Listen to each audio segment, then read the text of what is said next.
Hello students, today we are going to discuss the working of electric motor or we are going to study about electric motor. So everyone know about electric motor का कहाँ use आता है, electric motor का application क्या है। Electric motor की बहुत सारी एप्लीकेशंस हैं। आप देखते हैं आपके टॉय कार्स, अगर आप बचपन में टॉय कार से खेले होंगे तो उस टॉय कार में भी एक इलेक्ट्रिक मोटर होगी। और आपने देखा होगा कि हमारा जो फ़ैन है, फ़ैन में भी इलेक्ट्रिकल मोटर होती है। हमारा जो मिक्सर ग्राइंडर होता है, मिक्सर ग्राइंडर में भी इलेक्ट्रिकल मोटर होती है। कूलर, इनफैक्ट हर एक चीज़ जो रोटेट होती है जिसमें इलेक्ट्रिकल मोटर होती है। अब क्योंकि हम इसको इतना वाइडली यूज़ कर रहे हैं इलेक्ट्रिक मोटर को, तो हमें ये पता होना चाहिए कि इलेक्ट्रिक मोटर की वर्किंग कैसी होती है, इलेक्ट्रिक मोटर काम कैसे करता है, उसका प्रिंसिपल क्या है। प्रिंसिपल मतलब देखिए, फिजिक्स का कोई भी लॉ क्या बन जाता है, प्रिंसिपल बन जाता है। और उस प्रिंसिपल को यूज करके बनती है टेक्नोलॉजी, उस प्रिंसिपल को यूज करके ही बनती है टेक्नोलॉजी। अपने आसपास आप जितनी भी चीजें देखते हैं जो कि साइंस पर बेस्ड है, ये सारे के सारे फिजिक्स के प्रिंसिपल पर ही बेस्ड हैं। फिजिक्स के प्रिंसिपल को ही यूज करके, फिजिक्स के प्रिंसिपल्स को ही यूज करके हम टेक्नोलॉजी बनाते हैं, हम नई नई टेक्नोलॉजी आए दिन बनाते रहते हैं। तो सबसे पहले हम देखते हैं इलेक्ट्रिकल मोटर की वर्किंग कैसी होती है। How does electrical motor works. तो वर्किंग से पहले हम ये जान लेते हैं कि इलेक्ट्रिकल मोटर का प्रिंसिपल क्या है। तो इलेक्ट्रिकल मोटर का प्रिंसिपल ये है कि किसी भी करंट कैरिंग कॉइल को अगर आप मैग्नेटिक फील्ड में रखेंगे, किसी भी करंट कैरिंग कॉइल को अगर आप मैग्नेटिक फील्ड में रखेंगे तो वो एक फोर्स एक्सपीरियंस करेगा। करंट कैरिंग कॉइल को मैग्नेटिक फील्ड में रखने से एक फोर्स एक्सपीरियंस करता है। अब वो फोर्स किस तरह से एक्सपीरियंस करता है वो अभी हम इलेक्ट्रिकल मोटर की जब हम वर्किंग करेंगे तब हम देखेंगे।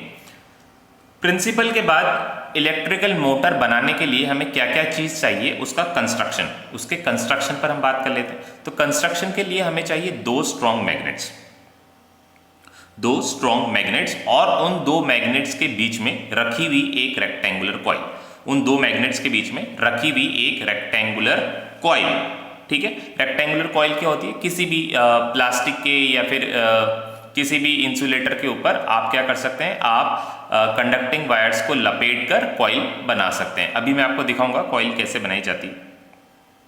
ठीक है, उसके बाद हमें चाहिए दो स्प्लिट रिंग्स। स्प्लिट रिंग्स क्या होती हैं, स्प्लिट रिंग्स होती हैं सी शेप्ड रिंग्स। कुछ ऐसी शेप होती है उनकी, सेमी सर्कुलर। ये जैसा सी अल्फाबेट होता है वैसा ही ये होता है स्प्लिट रिंग, ये इस तरह का, दिस इज स्प्लिट रिंग। इस तरह की शेप होती है स्प्लिट रिंग्स की, और इनका भी हम यूज करते हैं इलेक्ट्रिकल मोटर में, इसके बाद हमें जरूरत पड़ती है दो कार्बन ब्रशेस की। कार्बन ब्रशेस क्या होते हैं, हमारी जो पेंसिल होती है इसमें क्या होता है, इसमें ग्रेफाइट होता है। जो लेड होती है किसकी बनी हुई होती है, वो लेड जो होती है वो ग्रेफाइट की बनी हुई होती है। तो हम क्या करते हैं, वही graphite is an allotropic form of carbon. आपने साइंस में पढ़ा होगा, केमिस्ट्री में पढ़ा होगा। ग्रेफाइट कार्बन का ही एक फॉर्म है, ग्रेफाइट जो है कार्बन का ही एक फॉर्म है। तो हम क्या करते हैं, हम ग्रेफाइट के दो छोटे छोटे ये क्यूबॉइड्स, ग्रेफाइट के दो छोटे छोटे क्यूबॉइड्स इस तरह से हम काम में लेते हैं। ग्रेफाइट के दो छोटे छोटे क्यूबॉइड्स हम काम में लेते हैं। अब इनका काम क्या है, ये वर्किंग जब मैं आपको एक्सप्लेन करूंगा तो मैं आपको एक एक करके सबका काम बताता रहूंगा। और ये जो स्प्लिट रिंग्स होती हैं, ये क्या करती हैं, स्प्लिट रिंग्स कम्यूटेटर की तरह काम करती है। कम्यूटेटर क्या होता है, अब कम्यूटेटर वो डिवाइस होती है या कम्यूटेटर वो अरेंजमेंट होता है जो करंट की डायरेक्शन को बदल देता है। कम्यूटेटर वो अरेंजमेंट होता है जो करंट की डायरेक्शन को बदल देता है। ठीक है, और हमें चाहिए एक बैटरी या फिर इलेक्ट्रिकल सोर्स जो कि इलेक्ट्रिकल मोटर को चलाएगा। बैटरी या फिर इलेक्ट्रिकल का सोर्स आप किसी भी चीज से दे सकते हैं। करंट सप्लाई हमें देनी है, आप बैटरी यूज कर सकते हैं, या फिर कोई इन्वर्टर जिसमें एसी को डीसी में कन्वर्ट करके हम सप्लाई दे सकते हैं। ठीक है, तो ये हो गई कंस्ट्रक्शन। अब हम देखते हैं डायग्राम। किस तरह का दिखता है इलेक्ट्रिकल मोटर या इसके अंदर क्या क्या होता है, इसकी हम बात कर लेते हैं। तो देखिए, जैसे मैंने आपको बताया था, हमें दो मैग्नेट्स के बीच में रखी हुई चाहिए एक रेक्टेंगुलर कॉइल। दो मैग्नेट्स के बीच में एक रेक्टेंगुलर कॉइल हमें चाहिए, ठीक है। और ये कॉइल के दोनों एंड्स, अच्छा कॉइल का नाम मैं आपको बता देता हूं, कॉइल का नाम है ABCD। ये कॉइल ABCD जो है दो बार मैग्नेट्स के, दो स्ट्रॉन्ग बार मैग्नेट्स के, या फिर दो मैग्नेट्स कह लीजिए आप, जरूरी नहीं हम बार मैग्नेट्स यूज करें, आप इलेक्ट्रिकल मैग्नेट भी, इलेक्ट्रोमैग्नेट भी यूज कर सकते हो। ये दो मैग्नेट्स के बीच में ये रेक्टेंगुलर कॉइल रखी हुई है, और ये दो स्प्लिट रिंग्स हैं हमारी, सी शेप्ड रिंग्स होती हैं, और ये हैं दो कार्बन ब्रशेस, और ये कनेक्टेड है बैटरी से, और ये कनेक्टेड है बैटरी से। सपोज यहां पर मान लेते हैं हमारी जो बैटरी है वो V वोल्ट की है, V वोल्ट बैटरी, और यहां पर एक की है। की को ऑन करके हम मोटर को अपने अकॉर्डिंग ऑन ऑफ या स्विच ऑन या स्विच ऑफ कर सकते हैं। अब क्वेश्चन ये अराइज होता है कि हमने इस रेक्टेंगुलर कॉइल के वायर्स को सीधा ही बैटरी से क्यों नहीं जोड़ दिया। सीधा ही बैटरी से जोड़ देते तो ये स्प्लिट रिंग्स और ये ब्रशेस का काम ही खत्म हो जाता। इनका काम खत्म हो जाता तो हमारी जो स्टडी है वो भी आसान हो जाती। तो इसका रीजन मैं आपको बताता हूं कि स्प्लिट रिंग्स और ब्रशेस को लगाने का एक्चुअल रीजन क्या है।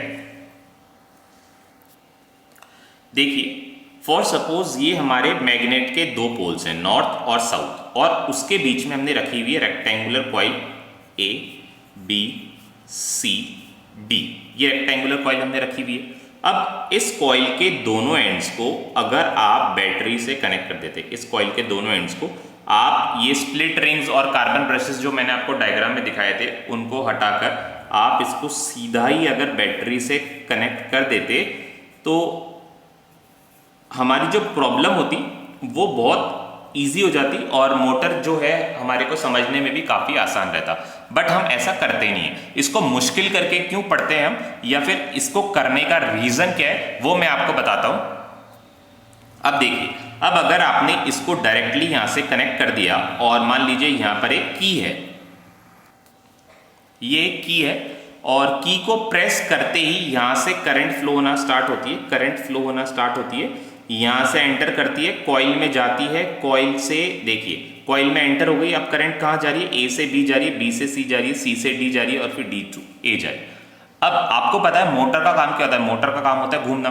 तो जब ये मोटर रोटेट होगी, जब ये मोटर रोटेट होगी, घूमेगी जोर जोर से, तो ये वाला जो वायर है इस वायर के साथ उलझ जाएगी, ये वाला जो वायर है इस वायर के साथ उलझ जाएगी। क्यों उलझ जाएगी, देखिए ये ऐसे अगर इस तरह से पूरा घूम जाती है तो ये वाला वायर इधर आ जाएगा और ये वाला वायर इधर आ जाएगा। बट इसका ये वाले जो एंड्स हैं, ये वाले एंड्स तो फिक्स्ड हैं बैटरी से, तो आप इमेजिन कर सकते हैं कि ये वाले जो वायर्स हैं जैसे ही मोटर रोटेट होंगी, ये जो वायर्स हैं ये उलझ जाएंगे। किस तरह से उलझेंगे ये मैं आपको अभी बताता हूं। ये देखिए, फॉर सपोज हमारे पास ये वायर है, ये वायर के दोनों टर्मिनल्स मैंने बैटरी से फिक्स कर दिए। तो अब क्योंकि सिर्फ कॉइल घूम रही है, बैटरी कॉइल के साथ नहीं घूमती है, ठीक है, बैटरी अपनी जगह पर स्टेबल है। ये बैटरी के साथ मैंने इसको फिक्स कर दिए। अब फिक्स है तो मैं इसको अपने हाथ से पकड़ लेता हूं। अब ये वाला जो वायर है ये कॉइल के साथ रोटेट होगा, तो जब ये अपना पहला रोटेशन लगाएगा तो देखिए ये जो वायर है ये इस तरह से ये उलझ जाएगा, ये उलझ जाएगा, और फिर जैसे जैसे घूमता रहेगा ये जो वायर्स हैं ये उलझती रहेंगी, और एक टाइम के बाद क्या होगा, उलझते उलझते जो वायर्स हैं ये टूट जाएंगे। तो इसीलिए हम इसको डायरेक्टली नहीं कनेक्ट कर सकते, हमें इसको स्प्लिट रिंग्स और कार्बन ब्रशेस की मदद से ही कनेक्ट करना पड़ता है।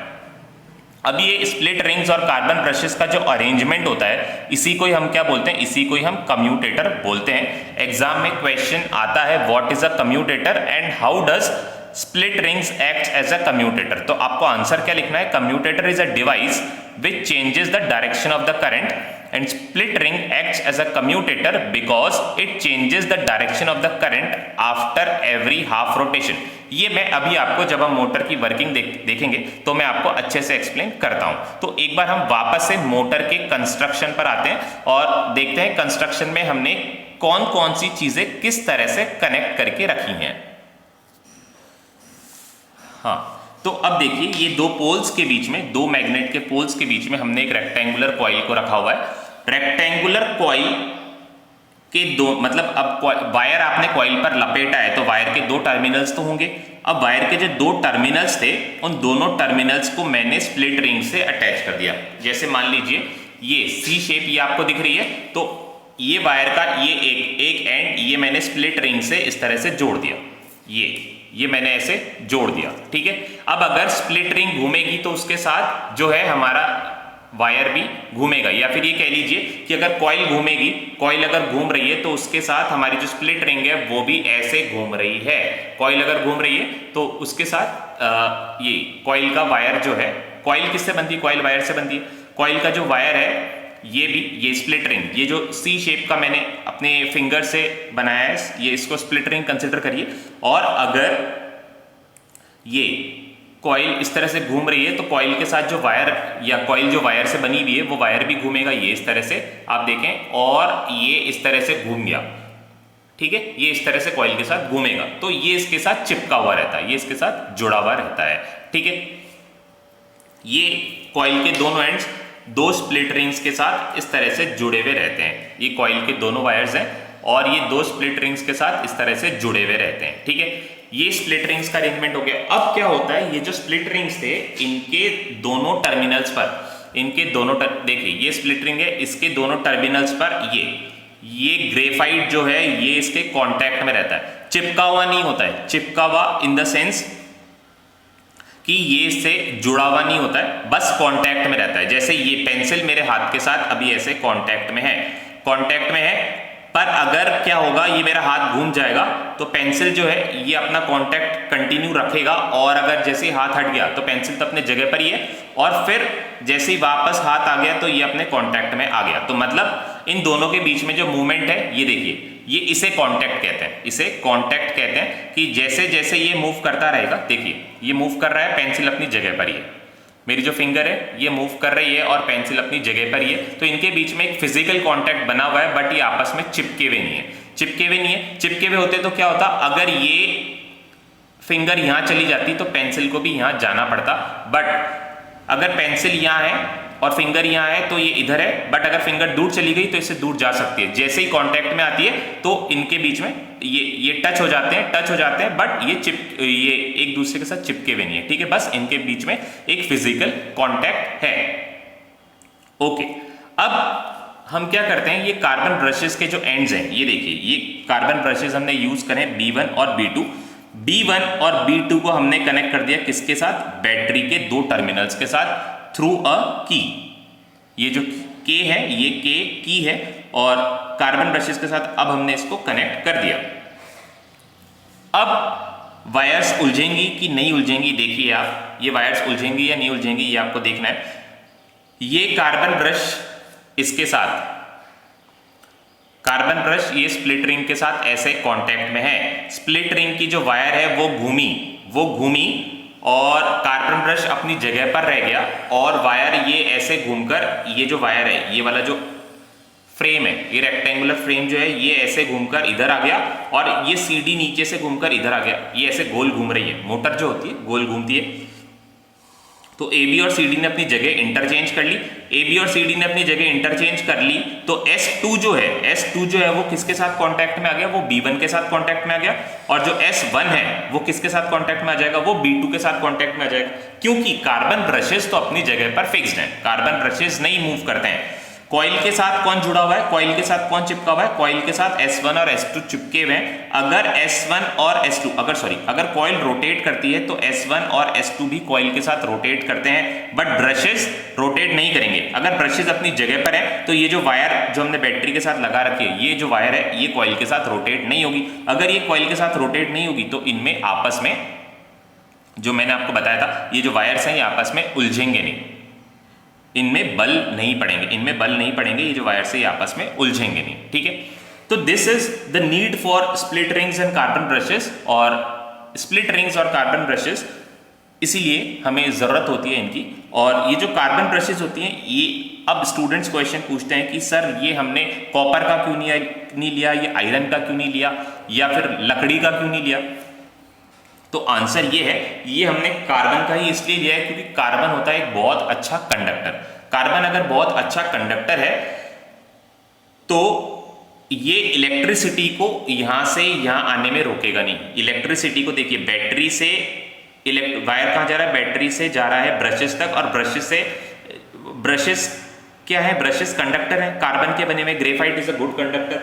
अब ब्रशेस जो हैं स्प्लिट रिंग के साथ कांटेक्ट बनाए हुए हैं, तो इलेक्ट्रिसिटी इस बैटरी से स्प्लिट रिंग तक आसानी से पहुंच रही है। अब क्वेश्चन आता है कि अगर वुड होता तो क्या होता, वुड होता तो ये होता कि यहां से जो इलेक्ट्रिसिटी निकली वो वुड की वजह से स्प्लिट रिंग में नहीं जा पाती। अब क्वेश्चन ये आता है कि कॉपर होता तो क्या होता, कॉपर होता तो ये होता कि ये जैसे ये स्प्लिट रिंग है, ये स्प्लिट रिंग है और ये कार्बन ब्रश है, ये इसके साथ चिपका हुआ है। मान लीजिए अगर ये कॉपर का होता तो ये जो स्प्लिट रिंग है ये बहुत तेज रोटेट करता है, बहुत तेज रोटेट करता है। और स्प्लिट रिंग किसका होता है, ये मेटल का बना होता है। और अगर ये कार्बन ब्रश भी हम मेटल का बना देते तो क्या होता, कार्बन ब्रश भी अगर हम मेटल का बना देते तो इनके बीच में बहुत ज्यादा हीट प्रोड्यूस होती, और जब ये रोटेट करती तो आपको क्या होता, आपको बहुत गंदी आवाज आती, बहुत ज्यादा नॉइज आती, और उस नॉइज की वजह से इरिटेशन होना स्टार्ट हो जाती है। और साथ ही साथ क्या होता है, इन दोनों के बीच में, दोनों मेटल्स जब आपस में टकराएंगे या दोनों मेटल्स के बीच में जब आपस में कांटेक्ट होगा या एक मेटल दूसरी मेटल के ऊपर स्लाइड करेगा, तो स्लाइड करने से क्या होगा, इनके बीच में काफी ज्यादा हीट प्रोड्यूस होगी। और वो हीट क्या करेगी, आप देख लीजिए कोई से भी दो मेटल के टुकड़ों को आप ऐसे लगातार रगड़ते रहेंगे और थोड़े टाइम में क्या होगा, ये दोनों मेटल के जो टुकड़े हैं ये घिस जाएंगे। तो इससे क्या होगा, ये स्प्लिट रिंग जो लगातार कॉइल के साथ घूम रही है, और ये अगर ब्रश जो कि कॉपर का अगर होता तो उसके साथ अगर कांटेक्ट बना के रखती तो ये स्प्लिट रिंग खराब हो जाती। अब अगर ये स्प्लिट रिंग खराब हो जाती तो हमें ये पूरा कॉइल वापस से रिप्लेस करना पड़ता, जिससे कि हमारा जो एक्सपेंडिचर है, हमारा जो खर्चा होता है वो ज्यादा हो जाता। तो इसीलिए हमने फ्रिक्शन को अवॉइड करने के लिए ये ब्रशेस जो है किसके बनाए, कार्बन के बनाए। अब कार्बन के ब्रशेस बहुत चीप होते हैं, इकोनॉमिक होते हैं। आप देखिए स्प्लिट रिंग इसके साथ लगा हुआ है, स्प्लिट रिंग इसके साथ लगा हुआ है, और ये ब्रश जो है लगातार इसके साथ ऐसे घिस रहा है, लगातार इसके साथ घिस रहा है। थोड़े टाइम के बाद ये जो ब्रश है ये घिस जाएंगे, पूरा घिस जाएंगे। तो हम क्या करेंगे, इसको थोड़ा सा और आगे खिसका देंगे, थोड़ा सा और आगे खिसका देंगे। ऐसे खिसकाते खिसकाते एक टाइम ऐसा भी आएगा जब ब्रश खराब हो जाएगा। तो जब ब्रश खराब हो जाएगा तो हम ब्रश को रिप्लेस कर देंगे। तो हमारी जो स्प्लिट रिंग और कॉइल है, स्प्लिट रिंग और कॉइल है, ये एज इट इज रह जाएंगे, ये खराब नहीं होंगे। स्प्लिट रिंग्स और कॉइल जो है ये खराब नहीं होंगे। हम ब्रशेस को टाइम टू टाइम बदल देंगे। ग्रेफाइट इज वेरी चीप, बहुत सस्ता आता है, हम इसको टाइम टू टाइम रिप्लेस कर सकते हैं। ठीक है, तो ये हो गई हमारी कंस्ट्रक्शन की बात। अब आते हैं हम इसकी वर्किंग पर। वर्किंग कैसे होती है इलेक्ट्रिकल मोटर की। तो वर्किंग समझाने के लिए मैं आपको प्रैक्टिकली मेरे पास घर पे जो अवेलेबल था, तो मैंने कॉइल बनाकर एक रेक्टेंगुलर फ्रेम बनाने की कोशिश करी, एक रेक्टेंगुलर कॉइल बनाने की कोशिश करी है। उससे मैं आपको इसकी वर्किंग समझाने की पूरी कोशिश करूंगा। आप थोड़ा सा ध्यान दीजिएगा कि किस तरह से फोर्सेस लग रहे हैं, किस तरह से वायर्स जो है फोर्स एक्सपीरियंस कर रहे हैं और ये रोटेट कर रहे हैं। ये आप थोड़ा सा ध्यान से देखना। तो ये है हमारी रेक्टेंगुलर कॉइल। देखिए ये मैंने एक रेक्टेंगुलर प्लास्टिक का बेस लिया है, और इस बेस के ऊपर मैंने ये वायर्स जो हैं ये लपेट लिए। मोटर के ऊपर भी सेम वायर्स इसी तरह से लपेटी जाती है, बट जैसे यहाँ पर आप देख सकते हैं मैंने इन वायर्स को 3 बार लपेटा है। मोटर में ये जो वायर्स होती है 3000, 30,000 इतने ज़्यादा इनमें टर्न्स होते हैं। बट आपको समझाने के लिए मैंने यहाँ पर ये जो वायर्स हैं एक कॉइल बनाने की, रेक्टेंगुलर कॉइल बनाने की कोशिश करी है। और वायर्स को, मेरे पास इतनी बड़ी वायर नहीं थी और इतनी बड़ी वायर्स में लपेट भी नहीं सकता था, काफ़ी टाइम लग जाता। तो मेरे पास जो अवेलेबल था मैंने उससे आपको समझाने की पूरी कोशिश करी है। अब देखिए ये जो AB एंड है, पहले आप डायग्राम में देखिए, ये वाला जो AB एंड है ये बैटरी के पॉजिटिव टर्मिनल से कनेक्टेड है। ये बैटरी के पॉजिटिव टर्मिनल से कनेक्टेड है। अब अगर ये बैटरी के पॉजिटिव टर्मिनल से कनेक्टेड है तो करंट की डायरेक्शन कुछ ऐसी होगी। बैटरी के पॉजिटिव से करंट गई, ब्रश B1 में गई, B1 से स्प्लिट रिंग, B1 किसके कांटेक्ट में, स्प्लिट रिंग के कांटेक्ट में है, और स्प्लिट रिंग के S1 से ये ऐसे गई A में और A से B फ्लो होने लगी। फिर ये जाती है B से C और फिर जाती है C से D। तो अभी हमारे पास जो कंडीशन है, हमारे पास जो रेक्टेंगुलर कॉइल है उसमें AB जो आर्म है, AB आर्म में करंट कहाँ फ्लो हो रही है, A से B फ्लो हो रही है, और CD आर्म में करंट कहाँ फ्लो हो रही है, C से D फ्लो हो रही है। अभी आपको BC और AD आर्म्स नहीं देखने, क्यों नहीं देखने, इनका रीजन भी मैं आपको बाद में बताऊंगा। अभी बस आप AB और CD पर कंसंट्रेट करिए। ये देखिए ये रेक्टेंगुलर कॉइल है, करंट कहां से कहां फ्लो हो रही है, करंट फ्लो हो रही है ए से बी तक। करंट कहां से कहां जा रही है, ए से बी करंट जा रही है। ये मैंने करंट की डायरेक्शन बना दी। Current is flowing from A to B and from C to D.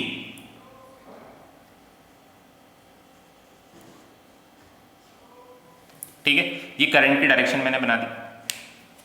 अब याद करिए कि हमने एक रूल पढ़ा था, Fleming left hand rule. Fleming left hand rule क्या कहता था, ये कहता था कि अपने लेफ्ट हैंड के फिंगर्स को इस तरह से प्लेस करना है, लेफ्ट हैंड के फिंगर्स को इस तरह से प्लेस करना है कि जो फोर फिंगर है ये करंट की डायरेक्शन में रहे, ये करंट की डायरेक्शन में रहे। और ये जो मिडिल फिंगर है, मिडिल फिंगर किसकी डायरेक्शन में रहना चाहिए, मिडिल फिंगर रहना चाहिए, सॉरी गलत बता दिया मैंने। हमने जो पढ़ा था वो पढ़ा था कि जो फोर फिंगर है ये मैग्नेटिक फील्ड की डायरेक्शन में रहना चाहिए और जो मिडिल फिंगर है ये करंट की डायरेक्शन में रहना चाहिए। अगर ये दोनों इस अपनी अपनी डायरेक्शंस में रहेंगे, यानी मैग्नेटिक फील्ड और करंट की डायरेक्शंस में रहेंगे, तो ये वाला जो फिंगर है, जो थंब है, ये क्या बताएगा, फोर्स बताएगा। तो चलिए हम देखते हैं अभी करंट और मैग्नेटिक फील्ड की डायरेक्शंस क्या है। तो हमने इस कॉइल को ऐसे मैग्नेटिक फील्ड में रख दिया। अब मैग्नेटिक फील्ड की डायरेक्शन देखिए, it is going from north to south. तो हमने अपनी फिंगर को नॉर्थ टू साउथ में अलाइन कर लिया। पर करंट कहां जा रही है, करंट जा रही है ए से बी तक, करंट जा रही है ए से बी तक। तो अब हमारी जो फिंगर है, जो मिडिल फिंगर है, ये करंट की डायरेक्शन में नहीं है। अब हमें इसको करंट की डायरेक्शन में लाना है, इस तरह से लाना है कि ये वाली जो डायरेक्शन है, ये वाली जो फिंगर की डायरेक्शन है, ये डिस्टर्ब नहीं होनी चाहिए। तो हमने क्या करा, इसको ऐसे घुमा दिया। अब देखिए ये मैग्नेटिक फील्ड की डायरेक्शन में आ गए, ये जो मिडिल फिंगर है करंट की डायरेक्शन में आ गया। तो थंब ने कहां पॉइंट किया, थंब ने नीचे की तरफ पॉइंट किया, नीचे की तरफ पॉइंट किया।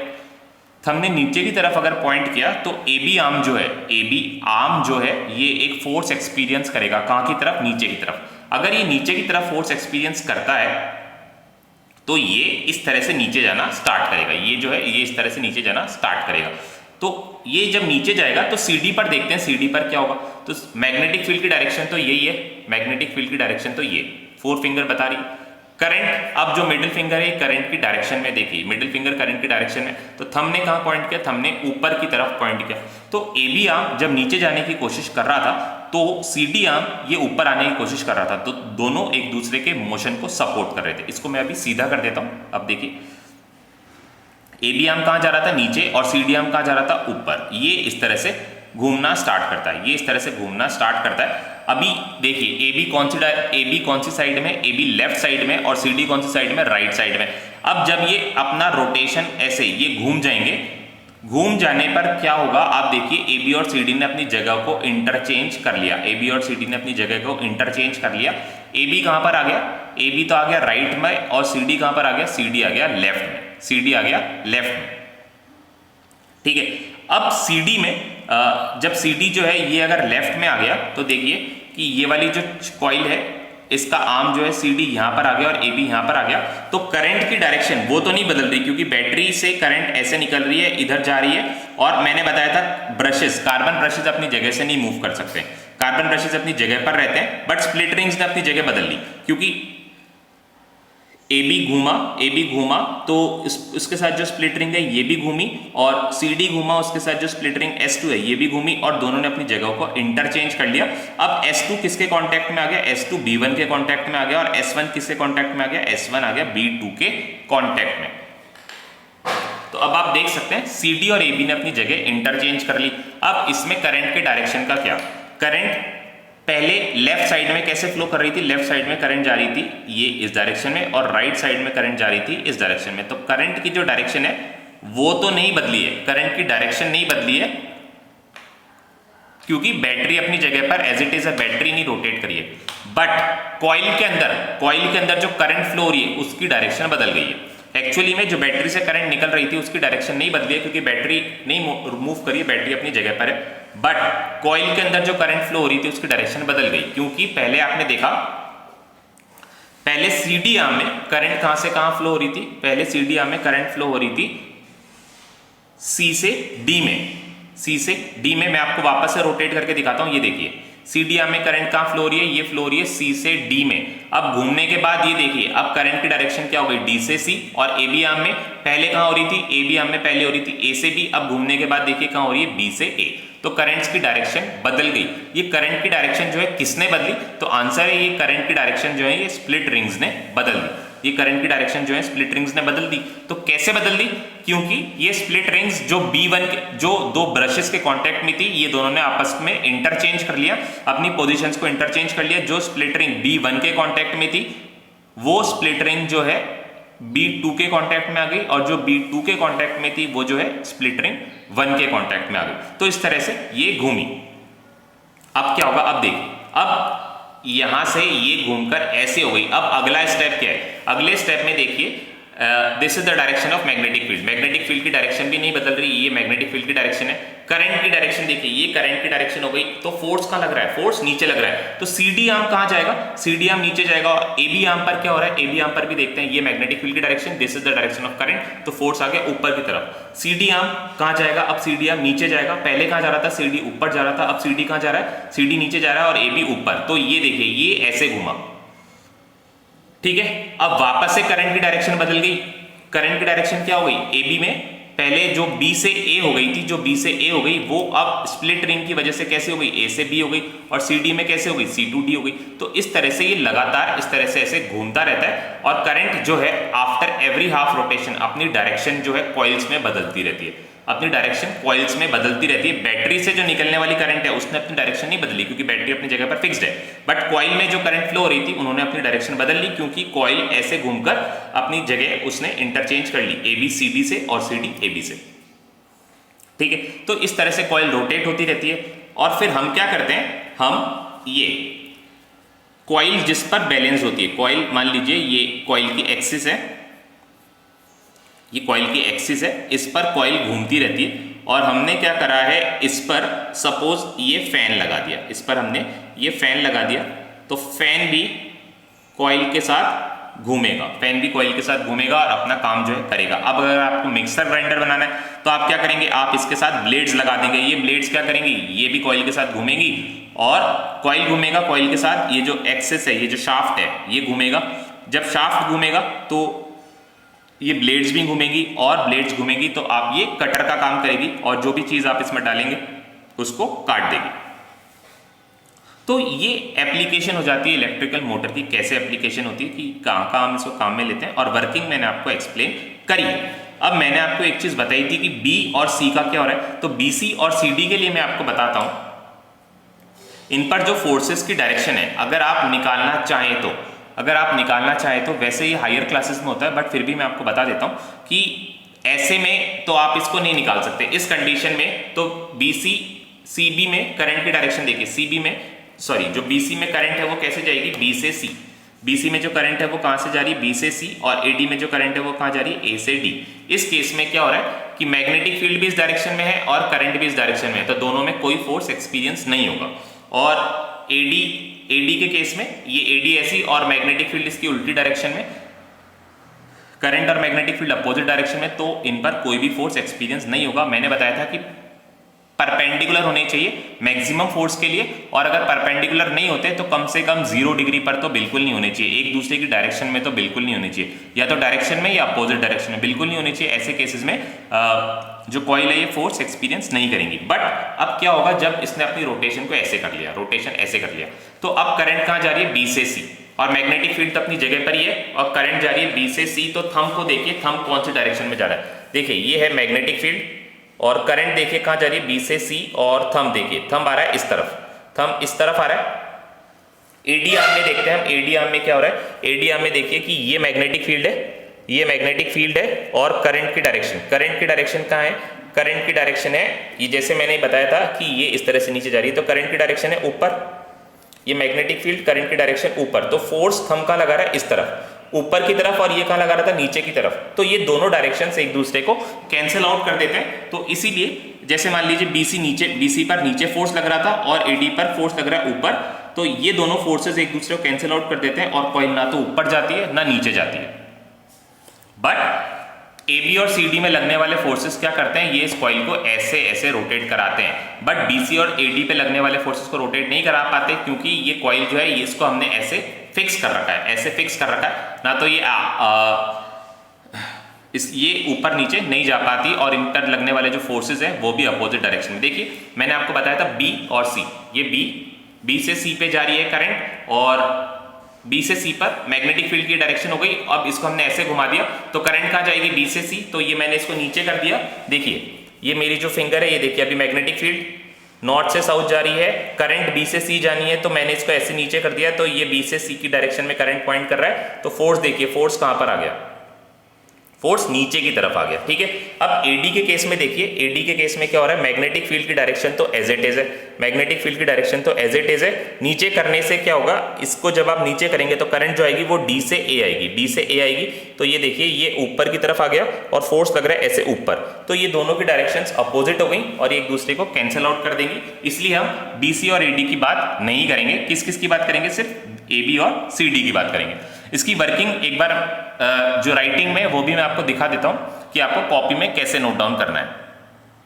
ये जो लिखने का तरीका है, लिखना कैसे, वो भी मैंने आपको दिखाया है वर्किंग में। पहले हमने क्या कंसिडर करा है कि डायरेक्शन जो है करंट की एबी में वो कैसी है, ए से बी है।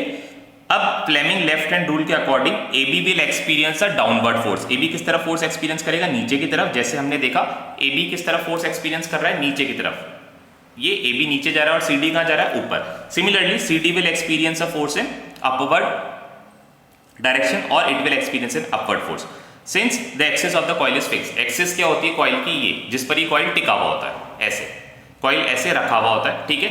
ये एक्सिस ऐसे निकली हुई होती है और ये कॉइल के अंदर से ऐसे पास होती है और इस पर कॉइल जो होती है फिक्स्ड होती है। कॉइल जब घूमती है तो इसका एक्सिस भी रोटेट होता है और इसके एक्सिस के साथ ही क्या लगा हुआ होता है, इसके एक्सिस के साथ ही शाफ्ट लगी हुई, सॉरी एक्सिस के साथ ही ब्लेड्स लगी हुई होती है, फैन लगा हुआ होता है, जो भी है इसके एक्सिस के साथ कनेक्टेड रहता है, ठीक है।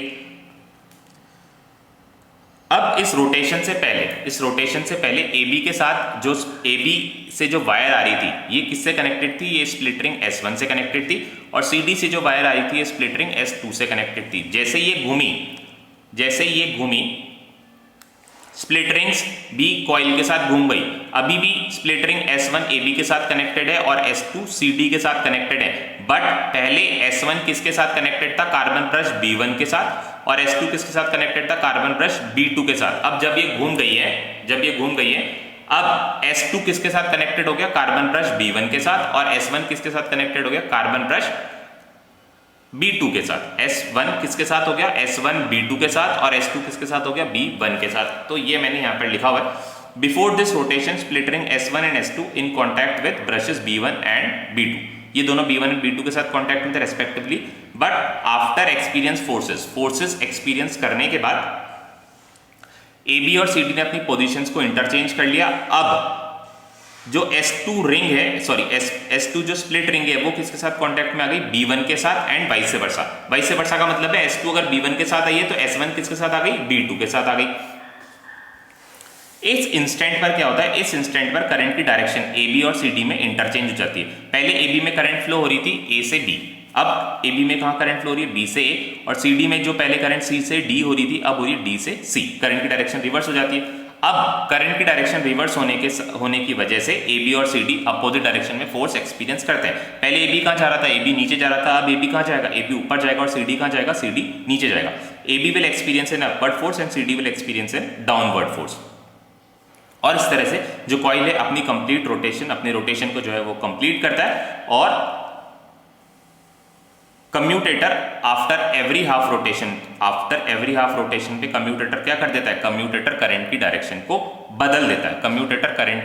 को बदल देता है, ये नोट मैंने लिखा है, नोट में हमने लिखा है BC एंड AD, जैसे मैंने अभी आपको बताया BC और AD जो है ये फोर्सेस एक्सपीरियंस करते हैं अपोजिट डायरेक्शन में, तो ये दोनों एक दूसरे के इफेक्ट को कैंसिल आउट कर देते हैं, और इन दोनों की वजह से हम फोर्सेस को नहीं काउंट करते क्योंकि इनका इफेक्ट जो है वो कैंसिल आउट हो जाता है। हम फोर्सेस किसकी वजह से काउंट करते हैं, सिर्फ AB और CD की वजह से। देखिए अब BC पर जो फोर्स लग रहा था ये इसको ऐसे ऊपर ले जाने की कोशिश कर रहा था, और CD पर जो फोर्स, DA पर जो फोर्स लग रहा था ये इसको ऐसे नीचे ले जाने की, सॉरी BC पर जो लग रहा था, ये BC पर जो फोर्स लग रहा था वो उसको नीचे ले जाने की कोशिश कर रहा था, और AD वाला ऊपर ले जाने की कोशिश कर रहा था। ये BC नीचे और AD ऊपर, दोनों फोर्सेस बराबर हो गए, बैलेंस हो गए, तो ना तो कॉइल नीचे जा रही है ना कॉइल ऊपर जा रही है, बस कॉइल ऐसी अपनी जगह पर ऐसे घूम रही है।